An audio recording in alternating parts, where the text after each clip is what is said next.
नमः सिद्धेभ्यः।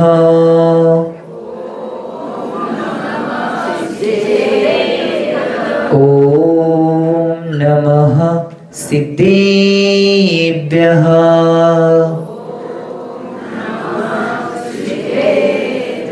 ॐ नमः सिद्धेभ्यः।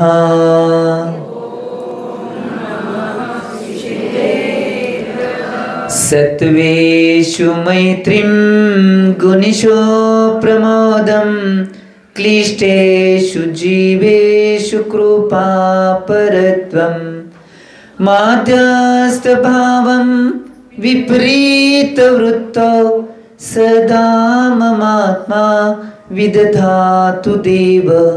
सदा ममात्मा विदधातु देव। सदा ममात्मा विदधातु देव। जबल 24 भगवान की। देवादेव मूलनायक 1008 बाल ब्रह्मचारी पार्श्वनाथ भगवान की। देवादेव मूलनायक 1008 कुंतुनाथ भगवान की। देवादेव मूलनायक 1008 बाल ब्रह्मचारी मल्लीनाथ भगवान की। सिद्धांत शास्त्र की 20वीं सदी के प्रथमाचार्य चैतन्य समाधि सम्राट गुरुनाम गुरु आचार्य श्री शांति सागर जी महाराज की। संत शिरोमणि आचार्य गुरु श्री विद्यासागर जी महाराज की। प्रातस्मरणीय शांत मूर्ति वास्य रत्नाकर आचार्य गुरुदेव सन्मत सागर जी महाराज की। मम दीक्षा गुरु युवा स्मरण क्रांति रत्नाचार्य गुरु श्री चंद्र सागर जी महाराज की। परम पूज्य आचार्य गुरु श्री समय सागर जी महाराज की। अहिंसामय विश्व धर्म की। उत्तम संयम धर्म की भावना कुठे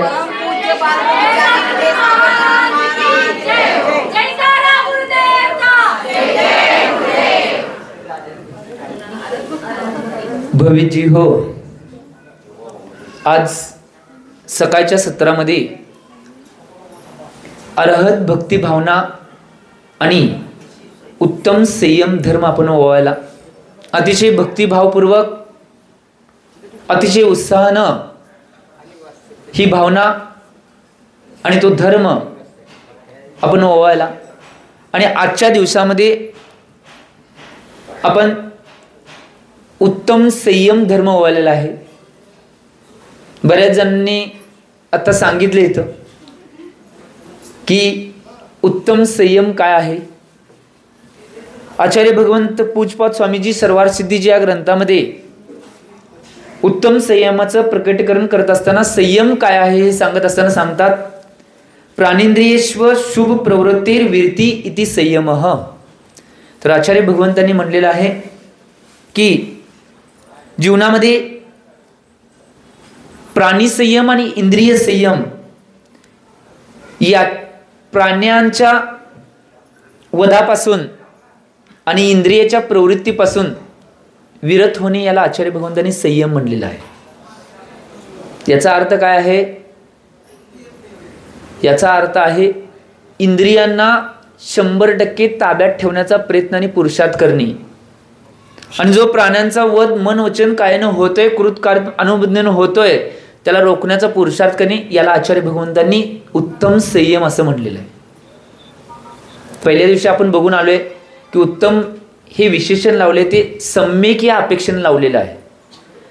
आज आमच्या जीवनामध्ये आम्हाला चिंतन करायचं आहे की ज्या ज्यावेळी प्रसंग आणि घटना आमच्या समोर उपस्थित होतात त्या त्यावेळी त्या त्या क्षेत्रामध्ये त्या त्या अवस्थेमध्ये आम्ही आमच्या मनावर, वचनावर आणि कायेवर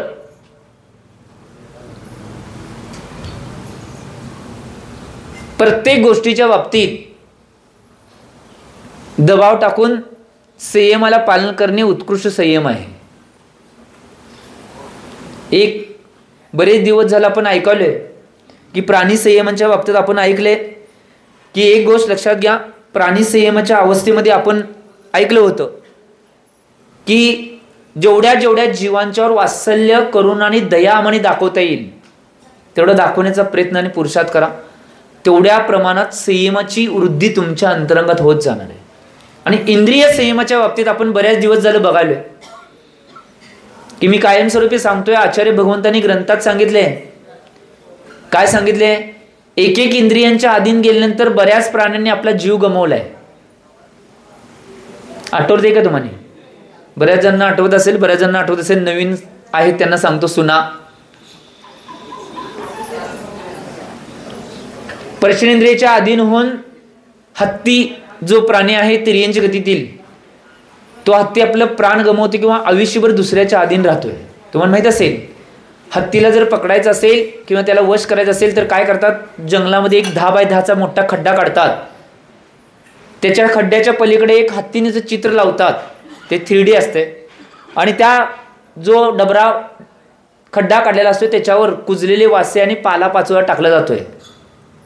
ते हत्ती स्पर्शेंद्रिय एका इंद्रियाच्या अधीन होऊन त्या चित्राला बघितल्यानंतर पळत पळत जाते आणि त्या खड्ड्यात पडते. ते एकतर प्राण गमावते, नाहीतर आयुष्यभर मनुष्याच्या अधीन त्याला राहायला लागते. एका स्पर्शेंद्रियाच्या अधीन झाल्यानंतर त्याला प्राण गमवावा लागतोय. त्यानंतर रसनेंद्रिय, मासा. आचार्य भगवंतांनी मासाचे उदाहरण शास्त्रामध्ये दिलेलं आहे की मासा आहे एका रसनेंद्रियाच्या अधीन होऊन त्या गळ्याला लागलेलं तेवढं छोटं छोटं जे कणिक आहे ते कणिक खाण्यासाठी ते अधीन होते आणि त्याच्या अधीन होऊन ते त्या गळ्याला जाऊन अडकते आणि आपला प्राण गमवून घेते. रसनेंद्रियाच्या अधीन गेल्यामुळे मासा हा प्राणी आपला प्राण गमवून घेतोय. त्यानंतर स्पर्शेंद्रिय, रसनेंद्रिय, घ्राणेंद्रिय. घ्राणेंद्रियमध्ये कोण प्राणी असेल? कोण? भुंगा. तो भुंगा त्या कमळामध्ये घ्राणेंद्रियाच्या अधीन होऊन जातोय. त्याच्याकडे एवढी क्षमता आहे त्या भुंग्याकडं की साक्षात लाकूड छेदण्याची क्षमता त्या भुंग्यामध्ये आहे. परंतु ज्यावेळी संध्याकाळच्या वेळेला ते त्या घ्राणेंद्रियाच्या अधीन होऊन तिथंच राहतंय आणि ते कमळाची जी सगळी पाकळ्या आहेत त्या मिटल्या जातात, त्यावेळी त्या घ्राणेंद्रियाच्या अधीन झालेला जो लाकूड छेदू शकत होता, लागूड भेदू शकत होता, त्याला कमळाची पानं सुद्धा भेदता येत नाही, तिथंच आपला प्राण गमावतोय.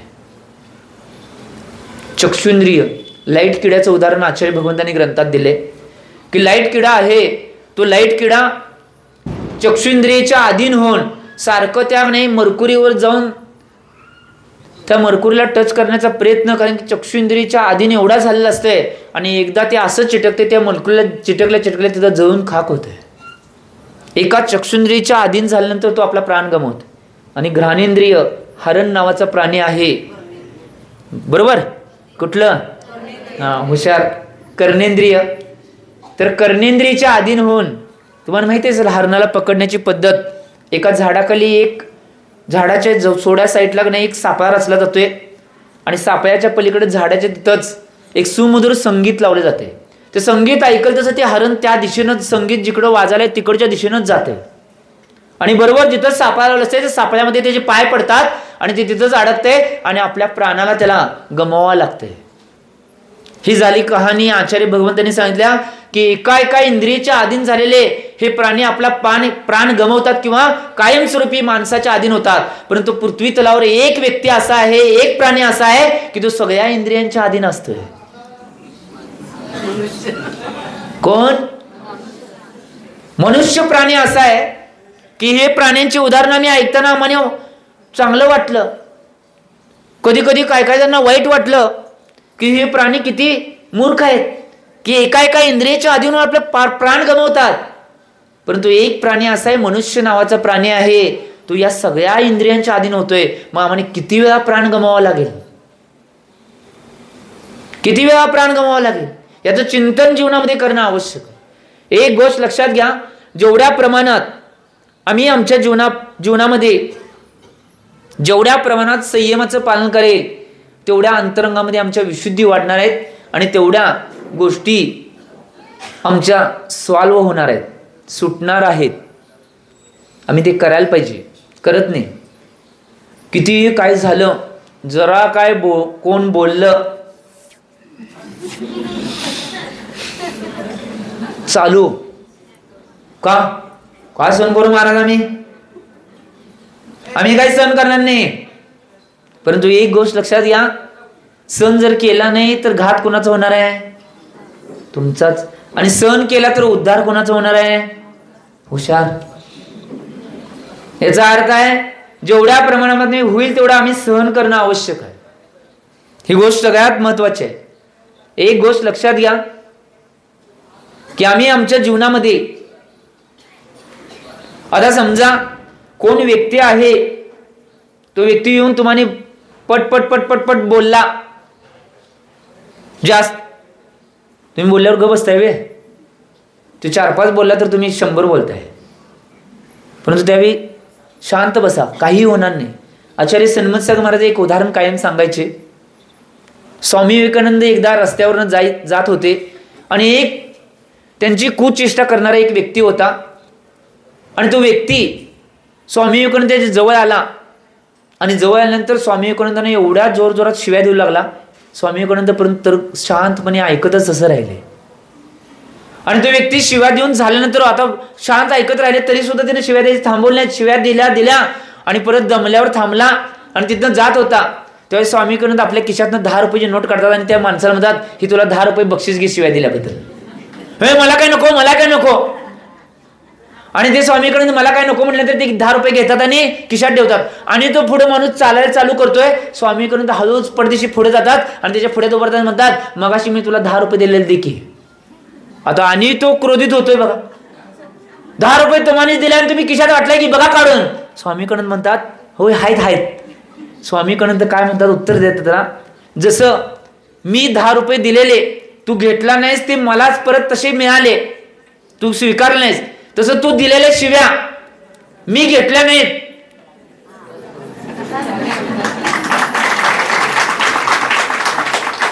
त्या तुलाच मिळायचं काय, घेतलंच नाही म्हटलं परत त्यालाच मिळणार आहे. आम्ही आमच्या जीवनामध्ये एक चिंतन करणं आवश्यक आहे. ज्या ज्यावेळी असे प्रसंग येतात, ज्या ज्यावेळी अशी घटना घडतात, त्या घटनेमध्ये जेवढं आम्हाला दृढ राहता येईल तेवढं दृढ राहणं आवश्यक आहे. कोण काय बोलणार आहे इकडे लक्ष देण्यापेक्षा आम्ही काय करणार आहे इकडे लक्ष देणं आवश्यक आहे. काय म्हणलो मी, कोण काय बोलणार आहे याच्याकडे लक्ष देण्यापेक्षा आम्ही काय करणार आहे याच्याकडे आमचा दृष्टीपात असणं आवश्यक आहे. त्यावेळी जीवनामध्ये संयम सार्थक होणार आहे आणि संयमाची आराधना आमच्या जीवनामध्ये होणार आहे आणि त्याच आराधनाच्या माध्यमातून एक दिवस आमची सुद्धा पूजा होऊ शकणार आहे. ही गोष्ट लक्षात घ्या. काय म्हणलो मी, काय म्हणलो, आम्ही पूजा करले ती कशासाठी पूजा करले, भविष्यामध्ये माझी पूजा व्हावी, मी साक्षात अरिहंत परमेश्वरी किंवा सिद्ध परमेश्वरी व्हावं याच्यासाठी आम्ही हे पूजन करलोय. जर हे करायचं असेल तर त्या संयमाची आराधना आणि संयमाच्या पूजा आम्ही आत्ता करणं आवश्यक आहे, तर आमची भविष्यामध्ये पूजा होईल. नाहीतर 3 काळामध्ये पूजा सत्कार बी होणार नाही. काय म्हणलो मी, सत्कार बी होणार नाही. आम्ही आमच्या जीवनामध्ये बरेच जण असे म्हणतात, एका नीतिकाराने एक दोहा सुंदर लिहिलाय की मला तो कायम आवडतोय, की जीवनामध्ये जिंदगी में अच्छे लोगों की तलाश मत करो. काय म्हणलो मी, जिंदगी में अच्छे लोगों की तलाश मत करो, खुद अच्छे बन जाओ, बाकी के लोग आपकी तलाश करेंगे. आम्ही आमच्या जीवनामध्ये चांगल्या लोकांची खोज करण्याची आवश्यकता नाही, आम्ही स्वतः चांगलं बनणं आवश्यक आहे. लोक आमची खोज करतील. ही सगळ्यात महत्वाची पर्वणी आहे आणि हे जर करायचं असेल तर जीवनाच्या वळणावर संयम सगळ्यात आवश्यक गोष्ट आहे. आज प्राण्यांच्या बाबतीत संयम असेल, इंद्रियांच्या बाबतीत. मी कालच्या प्रवचनामध्ये सुद्धा सांगितलं होतं, विषय आपला चालला होता की आचार्य भगवंतांनी एका ग्रंथात 3 वाक्य सुंदर सांगितलेले आहेत. सांगितलेले काल आठवते का बघा, कुठली, व्रतमच ब्रह्मचर्यमच, गुत्तीसु मन गुत्ती आणि इंदीसु रसना इंदी. ही 3 महत्वाच्या गोष्टी आहेत.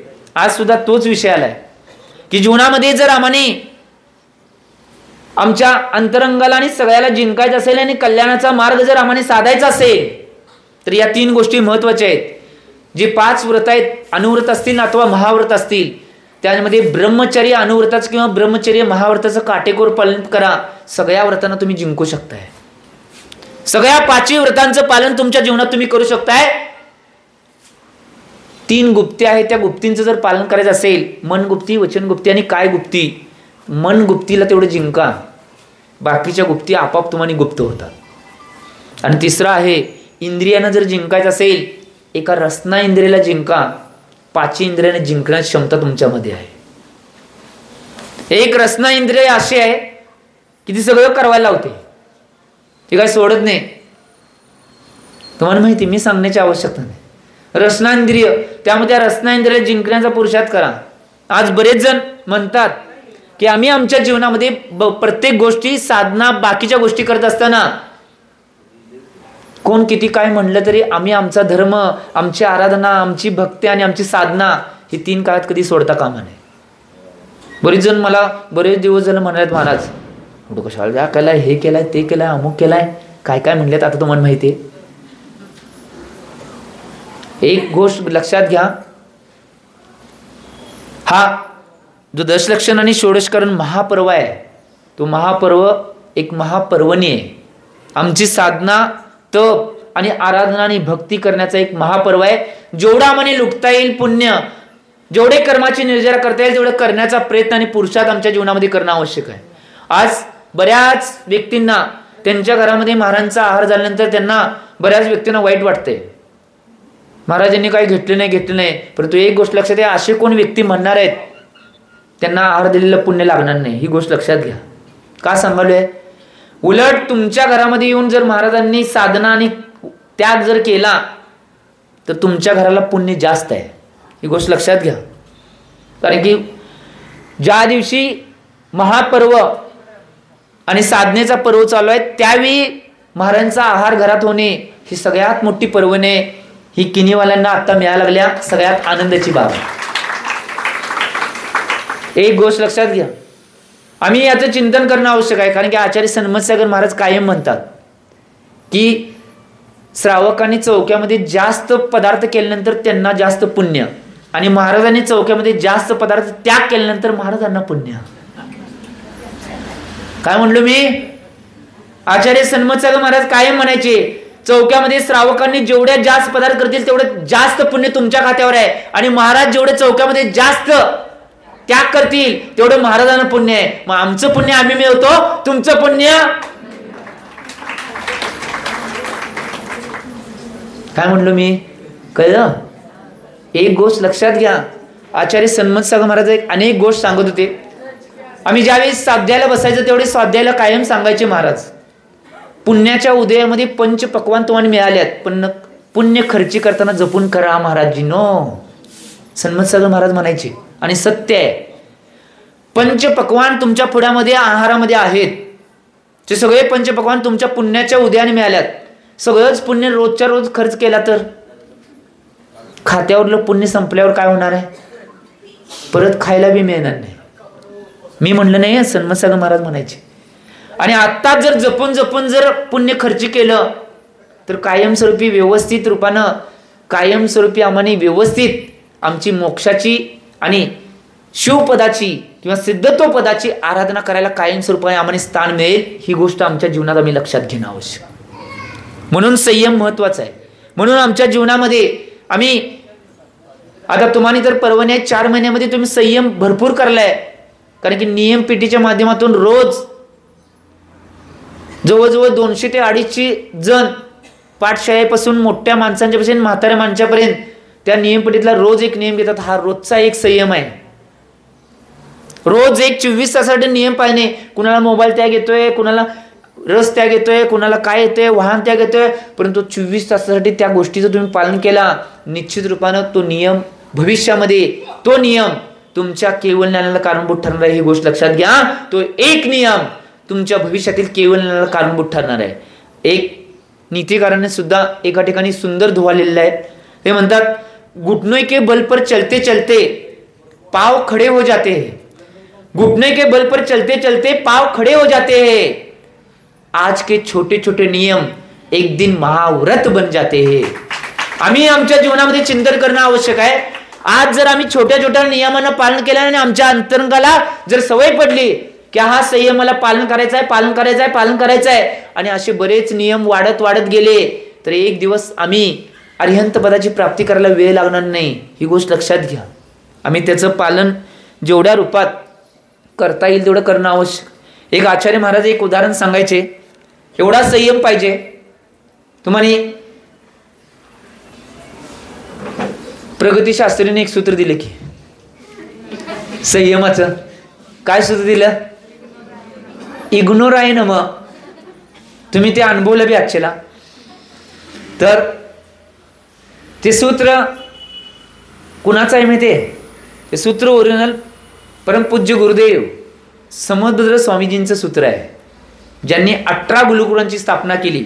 ते कायम आपल्या डायरीत लिहायचे आणि कायम सांगायचे, कायम लिहायचे.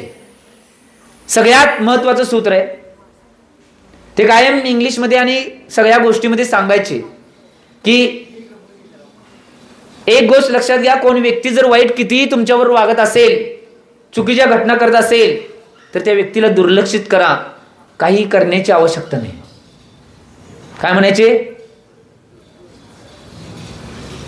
काय म्हणायचे? दुर्लक्षित करा, काही करण्याची आवश्यकता नाही. मुंगी जर साखर खाऊन जर मरण पावणार असेल तर त्या मुंगीला खडू फिरवण्याची आवश्यकता, तुम्ही म्हणला, मी काय म्हणलो नाही बाबा. म्हणजे तुम्ही हे सगळं करताय. आम्ही आमच्या जीवनामध्ये चिंतन करणं आवश्यक आहे. असं आमच्या जीवनामध्ये संयमाचं अस्त्र घेणं आवश्यक आहे. आचार्य भगवंत सन्मत महाराज एक उदाहरण द्यायचे. सॉक्रेटिस नावाचा एक तत्ववेत्ता होता. त्याचं नाव सॉक्रेटिस. उत्कृष्ट तत्ववेत्ता होता. तो एवढा संयमित असायचा, एवढा संयमित राहायचा. बायको त्याची एवढी बोलायची, एवढी बोलायची. एक दिवस काय झालं माहिती काय, तो खुर्चीत काय तर लेखन करत बसला होता आणि एवढं त्याला बायको बोलायला लागली, परंतु काही न करता त्या लेखनमध्येच लक्ष. शेवटीला एवढं बोलली, एवढं राग त्या बायकोला आला. काही प्रत्युत्तर देणार, काही शब्द बोलणार. सगळी तिथं भांडी घासत होती, ती सगळं खरकाट्याचं पाणी काढलेलं नाही, ते सगळा टप घेऊन आले आणि सॉक्रेटिसच्या डोक्यावर ओतले. काय बोलणार? तरी मी सॉक्रेटिस शांत बसला, काही बोलला नाही, शांत बसला. आणि थोड्या वेळानं काय म्हटलं माहिती आहे? गडगडल्यावर पाऊस पडणारच की.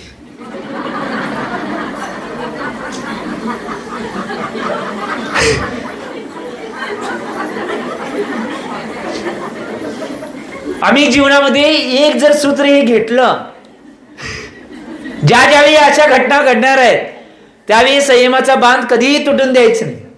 संयमाचा बांध असा घालायचा आहे की काही झालं. एक जण संयमाची परीक्षा बी घेतात. तुम्हाला जर हे जमत नसले तर दुसरा मार्ग सांगतो.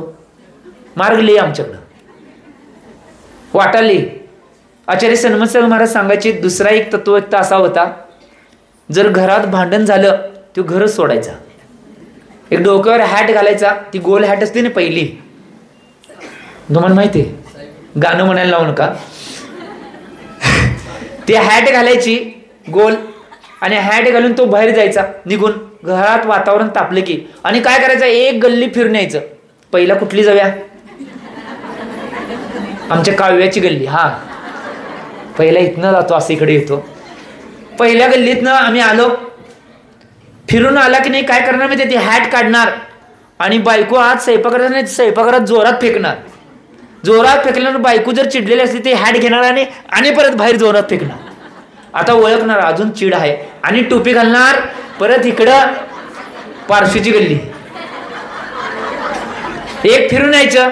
फिरून आले की पारशी गल्ली, परत घरात जोरात हॅट फेकायची. बायको चिडली असली की आणि हॅट जोरात फेकणार. आता फेकल्या म्हणलं आणि परत घालणार. परत इकडे मखदूम गल्ली, मखदूम गल्लीपासून दरम्यानच्या कोपऱ्यावर आलो आम्ही, आणि परत जोरात हॅट फेकल्यानंतर बायको अजून राग कमी आला नाही, क्रोध कमी आला नाही, बायको आणि परत बाहेर फेकणार, ते आणि घालणार. परत मग राहिलेले 2 गल्ले घ्या की. हा माहितीये कळलं तुमची, हा तुमचीच गल्ले म्हणून म्हणले. हा, तर ह्या 2 गल्ले फिरून आले. शेवटला हॅट आणि परत हात फेकली. आता हॅट आत राहिली, हात राहिली म्हणल्यावर का नाही, मग हळूच हळूच आत गेला. त्यावेळी त्याला कळलं की बायकोचं जे अंतरंग आहे ते क्रोधानं शांत झाले, कारण की हॅट आत राहिल्या. जर शांत झाले नसते तर आणि हॅट आणि गल्ली. असं तुमच्या घरात कधी झालं, तुम्ही करायचं नाही. ह्यांच्यासाठी सांगायला सूत्र तुम्हाला सांगतो की, तुम्हाला मी सूत्र आहे, सोडा सूत्र लिहित माझ्याकडे. असं ह्याने करायचं.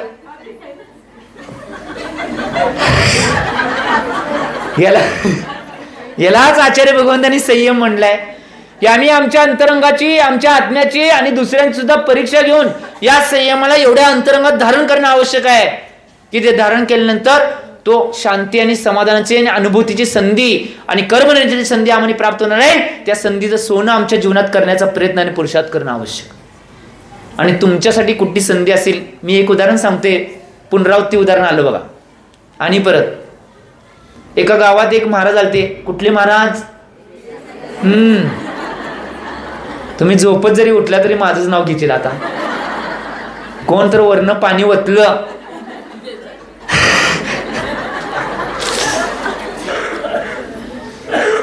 तर काय सांगितलं? हा,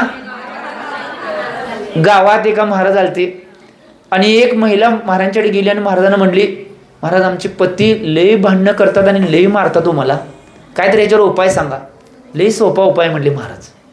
काय करायचं माहिती काय? तिने काय बोललं तरी नाही, नवरा काय बी बोलून दे, तुम्ही मौन सोडायचं नाही. आणि नियम घेतली की जोपर्यंत महाराज तुम्ही सांगत नाही तोपर्यंत मौन सोडणार नाही. नियम घेतल्याने गेली. आणि त्या दिवशी संध्याकाळी नवरोबा जी पतिराज हो जेवायला आले. हिनं मौन धरून ताट गप ठेवली, सगळी तयारी केली आणि मौन धरून सगळं काय काय सामान आणलं ते मौन धरून आणल्या. काय बोलायचं नाही म्हणून महाराजांनी नियम दिलाय ना. आता नवरा काय करायला लागला माहिती काय? पहिल्या अवस्थेमध्ये त्या नवऱ्याने काय केलं माहिती काय? ही चिडायला पाहिजे आणि काहीतरी बोलायला पाहिजे म्हणून नाही, तिकडं भिंतीकडं नाही, पहिल्या अवस्थेमध्ये का नाही तो ग्रास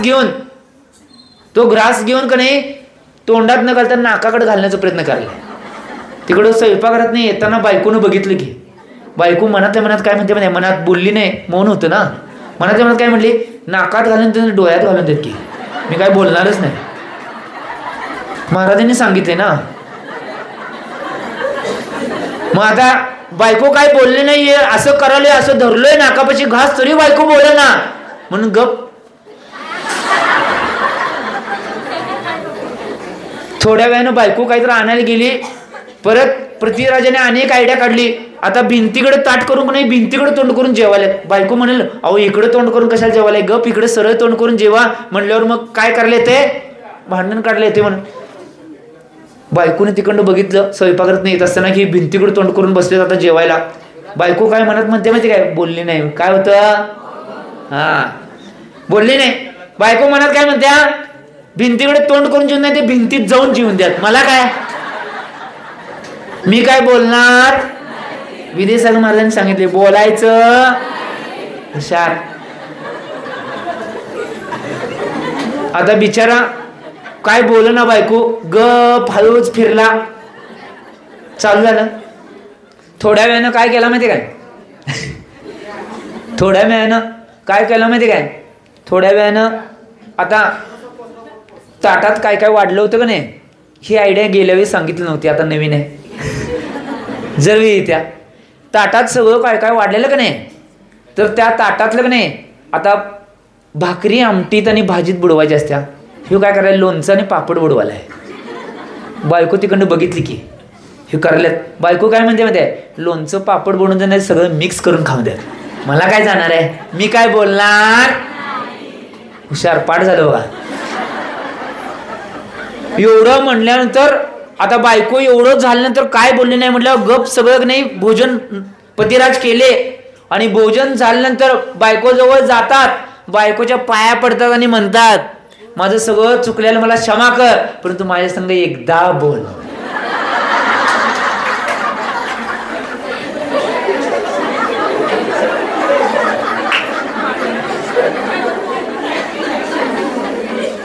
आता बायको मनात म्हणाल्या की महाराजांच्या आयडियामुळे माझा विजय झाला. तुमचा विजय झाला नाही अजून, लगेच टाळ्या वाजले बघा. अहो तिथल्या उदाहरणातलं सांगायला तुम्ही लगेच तुमच्यावरून घ्यायला वे. तुमचा विजय नव्हते, त्या उदाहरणामध्ये त्या महिलेचा विजय झालाय. तिने संयमाचं पालन केले. संयमाचं पालन केलंय, विजय झाला तिचा, त्यावेळी ती बोलली, त्यावेळीपासून नवरा जे क्रिया करतो त्या सगळ्या सोडून दिला. एक गोष्ट लक्षात, जीवनामध्ये एक वचनाचा संयम त्या महिलेने पाळला, तिचं पूर्ण जीवन बदलून गेला आणि जीवनामध्ये आनंद आणि शांतीचं वातावरण निर्माण झालं. आम्ही आमच्या जीवनामध्ये प्राणी आणि इंद्रिय संयम जर स्थापन केला तर जीवनामध्ये क्रांती झाल्याशिवाय नाही, ही गोष्ट लक्षात घ्या. परंतु तो संयम पालन करणं आवश्यक आहे, तेच लई अवघड आहे. यान माडो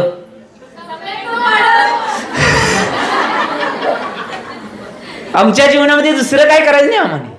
आम्ही सम्यक तो धारण करणं आवश्यक आहे. आम्हाला दुसरं काय बघायचं नाही. एक गोष्ट लक्षात घ्या, हा सुद्धा संयम लय मोठा आहे की मिथ्यात्वाला सोडून सम्यक्त्वामध्ये येणे हा सुद्धा संयमाचा एक मोठा भाग आहे. कारण की एकावेळी 7 प्रकृतींचा क्षय, उपशम आणि क्षयक्षम आम्ही आमच्या जीवनामध्ये करण्याच्या अपेक्षेने करत असतोय. त्यामुळे तो मिथ्यात्वाचा जो क्रोध आहे, मिथ्यात्वाचा जो अहंकार आहे, मिथ्यात्वाची जी मायाचारी आहे, त्याला त्याग करून सम्यक्त्वामध्ये येण्याचा पुरुषार्थ जीवनामध्ये करा. हा संयम आहे तो जीवनात सर्वात मोठा पुरुषार्थ आणि सर्वात मोठा संयमाचा महामेरू तुमच्या समोर असेल. कुणी जर केला असला तर चांगला आहे, नाही केला असला तर अजून 1.5 महिने तुमच्याकडे टाइम आहे. त्यामुळं संधीचं सोनं करून घ्या. आम्ही आमच्या जीवनामध्ये चिंतन करणं आवश्यक आहे. फक्त 44 दिवस शिल्लक आहे चातुर्मासचे. अव्वा नाही, खरंच अव्वा घरात आहे. आम्ही याचं चिंतन करणं आवश्यक. त्यामुळं बघा, एक गोष्ट लक्षात घ्या जीवनामध्ये की आम्ही आमच्या जीवनामध्ये मोजत बसू नका. आम्ही आमच्या जीवनामध्ये काय करायचं असेल तर आमच्या धावत्या गाडीला ब्रेक लावण्याचा पुरुषार्थ जीवनामध्ये करणं आवश्यक आहे. एक गोष्ट लक्षात घ्या, आफ्रिकेमध्ये एक घडलेली सत्य घटना आय कॅन विन नावाच्या पुस्तकामध्ये शिव खेराजेंनी उद्घाटित केलेली ही घटना आहे. मी विजेता होणार हे पुस्तक अतिशय उत्कृष्ट बेस्ट सेलर पुस्तक, जगातलं पहिलं. आय कॅन विन शिव खेरांचं पुस्तक आहे. त्याने एक उदाहरण उत्कृष्ट आफ्रिकेच्या जंगलात आणि आजचा जो संयम धर्म आहे त्याच्यावर त्याला प्रकाश झोतात आणणारं आणि संयमाला पुढे आणणारं हे उदाहरण आहे. उत्कृष्ट उदाहरण. एक पोस्टमॅन होता आणि तो जंगलामध्ये जंगलाच्या रस्त्याने जाऊन वेगवेगळ्या गावामध्ये टपाल आणि कोणाकोणाची काय पाकिट पोस्ट आले, काय काय वस्तू आले ते वाटण्याचं काम तो करायचा. आणि त्याच्याजवळ एक पोस्ट खात्याने दिलेली एक सायकल होती. आणि योगायोगाने एक दिवस काय झालं माहिती काय, एक दिवस तो सायकल घेऊन चाललेला आणि तो जंगलाचा रस्ता होता तो घसारीचा होता. आणि त्या घसाऱ्याच्या रस्त्याला ज्यावेळी सायकल लागली त्याला सायकल हाणायला लागत नव्हती, कारण घसारीनं सायकल जास्त पळते. आता ज्यावेळी तो सायकल एवढ्या फास्ट मध्ये चालल्या त्याचं लक्ष गेलं की पुढच्या साईडला एक रस्त्यावरच एक वाघ झोपलाय. आता सायकलचा ब्रेक लावायचा प्रयत्न करायला परंतु सायकलला ब्रेक नव्हता. आता ते भिलेल्या अवस्थेमध्ये लडबडत गेला आणि त्या वाघाच्या अंगावर दिशी पडला. वाघ बी एवढा भिला, एवढी मोठी मिशन कुठली काय पडली, ते पळून गेला. वाघ पळून गेला. वाघ पळून जायच्या आधी ह्यो सायकल घेऊन पटपट पळत होता. आता वाघाला बघितल्यावर वाघाच्या अंगावर पडले, म्हटले कोण किती भिणार आहे बघा. आणि पोस्टात आला आणि पोस्टात आल्या पहिला सगळ्या पोस्टमॅनला आणि त्या अधिकाऱ्यांना म्हणतोय, असले ब्रेक नसले सायकल जर देत असेल तर इथनं पुढे मी कुठलेही काम पोस्टात करणार नाही, तुमचं ते मी करणार नाही तर राहा. उदाहरण इथं संपले. मला उदाहरण सांगायचं आहे. ज्याप्रमाणे त्या पोस्टमॅनच्या जीवनामध्ये जर त्या सायकलला ब्रेक नसल्यावर ती दुर्घटना घडली, तशी आमच्या जीवनामध्ये जर आमच्या जीवनाच्या सायकलला ब्रेक नसेल तर अशा मोठमोठ्या दुर्घटना घडणार आहेत की त्या दुर्घटनेने वाचणं आम्हाला सुद्धा 3 काळ शक्य होणार नाही. त्यामुळे संयमरूपी ब्रेक आमच्या जीवनामध्ये प्रत्येक क्षणाक्षणाला असणं आवश्यक आहे. आम्ही जर संयम पाळला नाही, आज सगळ्यात जास्त संयम पाळणं आवश्यक आहे पैशाच्या बाबतीत. सगळ्यांना हवाय ऐसा कैसा भी हो लेकिन न बहन बड़ी है न भैया, सबसे बड़ा रुपया. एक उदाहरण आचार्य भगवंत सन्मत सागर महाराज कायम सांगायचे, आम्ही संयम ठेवणं आवश्यक आहे. एक पोलीस इन्स्पेक्टर होते. आणि त्या इन्स्पेक्टरांना किती जणांनी, त्यांच्या बायकोनं किती जणांनी सांगितलं की तुम्ही लाचचे पैसे घेऊ नका, तरी सुद्धा त्यांची हाव प्रत्येक दिवसेंदिवस एवढी वाढत चालली. रोज ते लाच घेणार आणि एवढे अकाउंटवर बॅलन्स आणि एवढे पैसे त्यांनी साठवून ठेवले, ते पैसे साठवत होते आणि कायमस्वरूपी त्यांची हाव वाढत आणि गोष्टी वाढत त्यांच्या पुढे पुढे चालल्या. आणि एक गोष्ट लक्षात घ्या, एकदा जर आमचा ब्रेक तुटला तर 3 काळात ब्रेक लावण्याचा प्रयत्न करणार, ब्रेक लागणार. आणि त्या इन्स्पेक्टरना एवढी त्यांची विधी पुढे गेली, एवढी विधी पुढे गेली, ही संयम त्यांनी पाळलाच नाही त्या बाबतीत. एक दिवस एक घटना अशी घडली. एक दिवस एका ठिकाणी एक मुलगा शाळेतनं घराकडे जात असताना, रस्ता क्रॉस करत असताना एका ट्रकनं त्या मुलग्याला उडवलं. मुलगा उडून बाजूला पडला आणि त्या तिथे जे इन्स्पेक्टर असणे, त्या इन्स्पेक्टरने त्याला ट्रकला अडवण्याचा प्रयत्न केला, तर त्यांना तो धुडकाडून पुढेपर्यंत गेला. आणि पुढे गेल्यानंतर पुढच्या इन्स्पेक्टरना त्यांनी ज्यावेळी फोन लावला, तेव्हा इन्स्पेक्टर फोन आला, असा ट्रक एका मुलग्याला उडवून आला, तो थांबला नाही आणि त्याला तुम्ही अडवा. त्या ट्रकवाल्याला त्या इन्स्पेक्टरने अडवलं. आणि त्यावेळी त्या इन्स्पेक्टरने काय केलं माहिती काय, बाबा एवढं मोठं तुझ्याकडनं घटना घडल्या, 1 लाख रुपये द्या तू जा. 1 लाख रुपये घेतले आणि 1 लाख रुपये घेऊन त्या ट्रकला त्यांनी सोडून दिलं.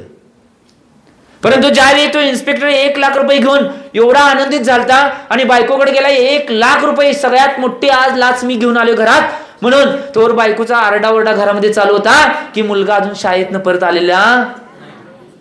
हुडकायला सगळा इन्स्पेक्टर इकडे तिकडे, बायको त्यांनी जातात, दोघं जातात. आणि ज्यावेळी माणसांची गर्दी असते शाळेत तर तो मिळत नाही, माणसांची गर्दी असते, त्या माणसांच्या गर्दीतनं तो वाट काढत काढत आत जातोय. आणि वाट काढत काढत आत गेल्यानंतर बघतोय तर तो 1 लाख रुपये हातातले खाली पडतात आणि छातीवर हात ठेवतोय आणि त्याला जोरदार झटका लागतोय की ज्याची लाच घेतलेला, ज्या मुलग्याला उडवून तो ट्रक आला होता, त्या ट्रकवाल्याची लाच घेतले, तो मुलगा, जो मुलगा उडला होता तो त्या इन्स्पेक्टरचाच मुलगा होता. त्यावेळी ते 1 लाख रुपये पडले आणि तो तिथं ढसाढसात जोर जोरात रडू लागला. आणि जोर जोरात रडत असताना त्यावेळी तो कायस्वर्गपूर्वक संकल्प करतोय की आजपासून माझ्या जीवनामध्ये मी कधीही लाच घेणार नाही. जर हीच गोष्ट घटना घडण्याच्या आधी त्यानं संयम आपल्या अंतरंगावर घातला असता तर त्याचा मुलगा कधीही गेला नसता. आम्ही आमच्या जीवनामध्ये चिंतन करणं आवश्यक. ज्यावेळी वेळ असते त्याच वेळी आम्ही आमच्या अंतरंगाला आवरणं आवश्यक आहे, त्याच वेळी त्या संयमाला बांधणं आवश्यक आहे. तुम्ही तुमच्या जीवनामध्ये या सगळ्या गोष्टीत जेवढं संयमानं राहता येईल तेवढं संयमानं राहण्याचा प्रयत्न करा. कारण की टाइम संपले, आपल्याला मोठी पुढची आराधना आहे, धूप आराधना करायची आहे, धूप महोत्सव करायचा आहे आपल्याला. तर या संयमाच्या माध्यमातून लास्टचं एक उदाहरण सांगतो. एक महाराजजी होते आणि एक मुलगा जरा नटखट होता परंतु हुशार होता. तो महाराजांच्या जातोय, महाराजांना नमस्ते करतोय आणि महाराजांना म्हणते, महाराज तुमचं नाव काय? महाराजजी जरा हळू आवाजात सांगतात, माझं नाव हे आहे. परत मुलगा विचारतोय, महाराज तुमचं नाव काय? महाराजजी परत जरा हळू आवाजात सांगतात. 3-4 वेळा सारखं सारखं तोच मुलगा येतोय, तेच महाराजांचं सारखं नाव विचारतोय. महाराजजी म्हणतात, माझं नाव संयम सागर आहे. मुलगा हळू जाऊन म्हणते, महाराज कळलं तुमचं नाव.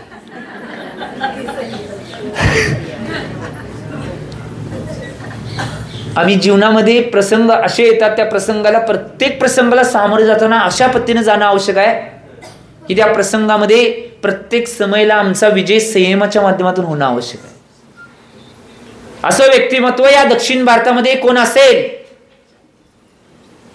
ज्यांना संयमाचं महामौर्य म्हणलं जायचं, चारित्र चक्रवर्ती, धर्म साम्राज्य नायक, मुनिकुल पितामह, गुरु नाम गुरु, 20वीं सदी के प्रथम आचार्य चारचकोती शांती सागर महाराज एक व्यक्तिमत्व होतं की त्या व्यक्तिमत्वानं संयमाच्या माध्यमातून एवढा या भागामध्ये आणि पूर्ण देशामध्ये धर्माच्या बाबतीत क्रांती करण्याचा एक मोठा वाटा आपल्या पुण्याच्या पदरामध्ये पाडून घेतला. असे एक व्यक्तिमत्व, त्यांचा तर एवढा संयम होता की ज्यानं त्यांच्यावर उपसर्ग केले त्यांना सुद्धा माफ करून टाकलं, ज्यांनी त्यांच्यावर संकट आणले त्यांना सुद्धा माफ करून टाकलं, या सगळ्या गोष्टी. परंतु ते शांतीसागर महाराज कधीच कुठल्या गोष्टी बोलत नव्हते.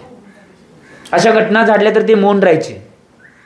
सगळ्यात मोठा घटनाक्रम संयमाचा महामेरू त्यांना का म्हटलं जाते, याचं मूळ कारण चारित्र्यकृती या ग्रंथामध्ये पंडित सुमेरचंद्र दिवाकर यांनी उद्घाटित केलेली घटना की अकलूज या क्षेत्रामध्ये ज्यावेळी आमच्या धर्मावर संकट आलं होतं की मच्छिंद्र कांबळे नावाचे व्यक्तिमत्व, मी नाव घेऊन सांगवले,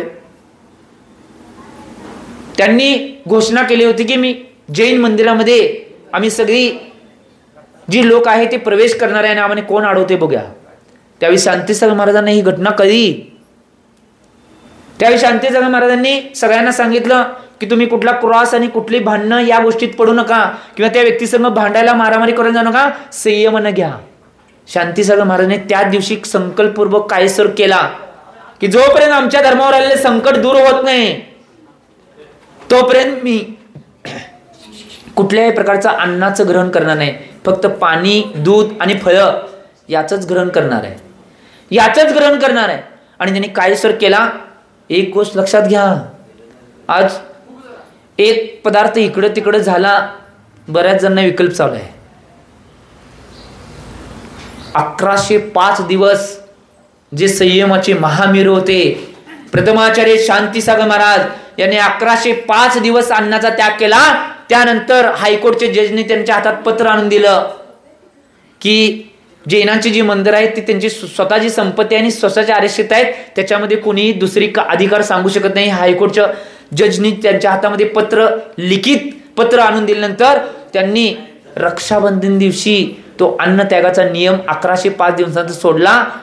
कुणाच्या घरामध्ये आहार झाला असेल तर चंदू काका सराफांच्या घरामध्ये तो रक्षाबंधन दिवशी आहार झाला होता. एवढा मोठा संयम, म्हणून त्यांना संयमाचं महामेरू असं म्हणले जाते. अन्नाचा त्याग 1105 दिवस करायचं, 1105 दिवस. जरा इकडं तिकडं झालं काय काय होते कोणास ठाऊक, सकाळपासून संध्याकाळपर्यंत वर खाली इकडं तिकडं काय काय होते, आम्ही याचं चिंतन करणं आवश्यक. त्यामुळे माझी इच्छा आहे की आम्ही आमच्या जीवनामध्ये जेवढ्या अपेक्षेत या करणं आवश्यक आहे. एक सगळ्यात सुंदर एक मार्ग देतो, आणि तुम्हाला जर जिंकायचं असेल आणि संयमाचा महामेरू विजय पताका लावायचे असेल तर एक सगळ्यात सुंदर एक उपाय तुमच्या जीवनामध्ये, तुमच्याजवळ जी वाईट सवय आहे, जेवढी वाईट प्रवृत्ती आहे किंवा असंयमाच्या जेवढ्या घटना तुमच्या बाबतीत घडतात, समजा तुम्हाला शिव्या द्यायची सवय आहे, समजा म्हणाले मी आरोप केला नाही आहे, समजा दिवसात तुम्ही 100 शिव्या देत आहे, उदाहरण द्याले तसं म्हणलो नाही. काय करायचं माहिती काय, एक डायरी घालायची. आजची तारीख किती आहे, 13, वार कुठला आहे, शुक्रवार. 13 तारीख टाकायची, शुक्रवार टाकायचं आणि तिथं दिवसभरात किती शिव्या दिले ते लिहून ठेवायच्या, त्या डायरीमध्ये लिहून ठेवायच्या. आणि संकल्प संध्याकाळच्या वेळी झोपायच्या आधी ते डायरी बघायची की आज दिवसभरात मी 100 शिव्या दिलोय. संध्याकाळी झोपताना संकल्प काय स्वरूप बांधून झोपायचं की उद्या या 100 मधली एक तर शिवी मी कमी करणार. हा एक संकल्प बांधून झोपा. एक दिवस असा येईल, एक दिवस एक सुद्धा शिवी तुम्ही देणार नाही. सगळ्या त्या वाईट प्रवृत्तींना काढून टाकण्याची क्षमता तुमच्या मनात आहे. अशी कोणतीही घटना असून दे, कितीही वाईट प्रवृत्ती तुम्ही करून दे, त्या वाईट प्रवृत्तीला काढून टाकण्याचा सगळ्यात उत्कृष्ट पर्याय लिहून ठेवायचं आणि रोज एक एक कमी करायचं. त्या वाईट प्रवृत्तींना कमी करत जावा, एक चांगल्या सत्प्रवृत्ती तुमच्यामध्ये प्रतिष्ठित होईल आणि अरिहंत पदाचा मार्ग तुमचा मोकळा होईल. मी एवढीच भावना करतो की तुमच्या जीवनामध्ये संयमाचा प्रवेश होऊन तुम्ही संयमाचे महामुनी बनून लवकरात लवकर केवल्याची प्राप्ती करून घ्यावी. मी जाता एवढेच भाव करतो. मानव जीवन मिला है बेस्ट उसे मत जन दो वेस्ट, मानव जीवन मिला है बेस्ट उसे मत जन दो वेस्ट. पाप को दो रेस्ट अपने आप की कर लो टेस्ट, पाप को दो रेस्ट अपने आप की कर लो टेस्ट, तभी हम सबको मिलेगा मौज का एवरेस्ट, तभी हम सबको मिलेगा मौज का एवरेस्ट. जब आचार्य भगवान श्री सन्मत सागर जी महाराज की